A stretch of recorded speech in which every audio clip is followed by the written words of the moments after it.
విజయవాడలో క్రాంతి కుమార్ మృతి ఘటనపై ప్రభుత్వ నిర్లక్ష్యాన్ని నిరసిస్తూ ఎంఆర్పీఎస్ ఆధ్వర్యంలో సమావేశం ఏర్పాటు చేశారు. సమావేశానికి హాజరైన దళిత సంఘాల నేతలు కూటమి ప్రభుత్వంపై తీవ్ర స్థాయిలో ధ్వజమెత్తారు. పోలీసుల చేతిలో ఇంతమంది ప్రాణాలు కోల్పోతూ ఉంటే సీఎం చంద్రబాబు, డిప్యూటీ సీఎం ఎందుకు స్పందించడం లేదని ప్రశ్నించారు.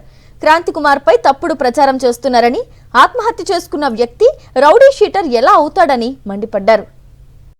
ఒక వ్యక్తి నేను పలానా వ్యక్తి వల్ల నేను మరణిస్తున్నాను, నేను జీవించలేను, ఈ వ్యక్తి అరాచకాలు ఎక్కువైపోయినాయి, నేను తట్టుకోలేకపోతున్నాను అని ఆత్మహత్య చేసుకుని చనిపోయాడంటే వాడు రౌడీ షీటర్ ఎట్లా అవుతాడు? చనిపోయిన వ్యక్తిని రౌడీ షీటర్ గా క్రియేట్ చేసి పోలీసులకే చెమట పట్టిన వ్యక్తి వాడు రౌడీ షీటరు. నా బిడ్డ కాదు రౌడీ షీటరు. రౌడీ షీటర్ అయితే నా బిడ్డ గుళికల మందు తిని చనిపోయేవాడు కాదు. నా బిడ్డ అమాయకుడు. మీ హెరాస్మెంట్ కి చనిపోయిన ఒక అమాయకుడు నా బిడ్డ క్రాంతి కుమార్. పలానా వ్యక్తి వల్ల నేను చనిపోతున్నాను, నేను బ్రతకలేను అని ఆ వ్యక్తి పేరు చెప్తే ఈ వ్యవస్థ ఏం చేస్తుంది? పోలీస్ వ్యవస్థ, ఈ ప్రభుత్వం ఏం చేస్తుంది? క్రాంతి కుమార్ అంటే ఒక మాదిగ కులానికి చెందినటువంటి ఒక వ్యక్తి తన ప్రాణాలు కోల్పోతూ ఫలానా వాడే నాకంటే మీకు ఇంకే సాక్ష్యం కావాలి? ఇక్కడ ఖచ్చితంగా క్రాంతి కుమార్ కి న్యాయం జరగడం అంటే డబ్బులు ఇవ్వటం ఒకటే కాదు. ఎస్సీ ఎస్టీ యాక్ట్ పెడితే అంతా వస్తుంది, మాకు తెలియదేం కాదు. ఇవాళ నువ్వు ఒక కుటుంబాన్ని పిలిచి భరోసా ఇచ్చావు, మరి నా బిడ్డ ఎస్సీలకు ఒక న్యాయమా?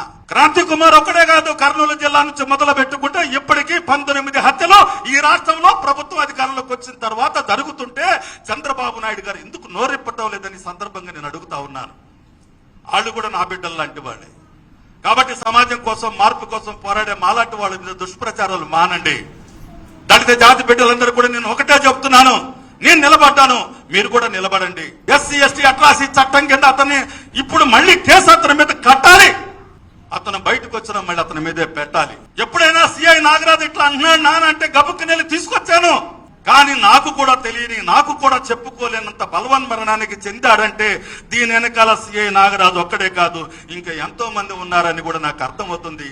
దీని వెనకాల జరుగుతున్న హత్యలకి కారణం ఎవరనేది కూడా ఖచ్చితంగా మనం అందరం కూడా రాబట్టాల్సినటువంటి అవసరం ఉంది. ఒక ఇద్దరు మనుషులు చనిపోతే, చంపబడితే ఏ రకంగా ఒక మనిషికి ఏ రకమైన ట్రీట్మెంట్ ఇచ్చారు, ఇంకో మనిషికి ఏ రకమైన ట్రీట్మెంట్ ఇచ్చారు? వివక్షతో ఈ సమాజంలో ప్రభుత్వాలు వ్యవహరించడం మనం చూస్తూ ఉంటుంటే మొత్తం సిగ్గుతో తలంచుకునే పరిస్థితి. ఆ సిఐ నాగరాజు గాడిని సపోర్ట్ చేస్తూ కొంతమంది గాడిదలు తయారయ్యారు కృష్ణలంకలో.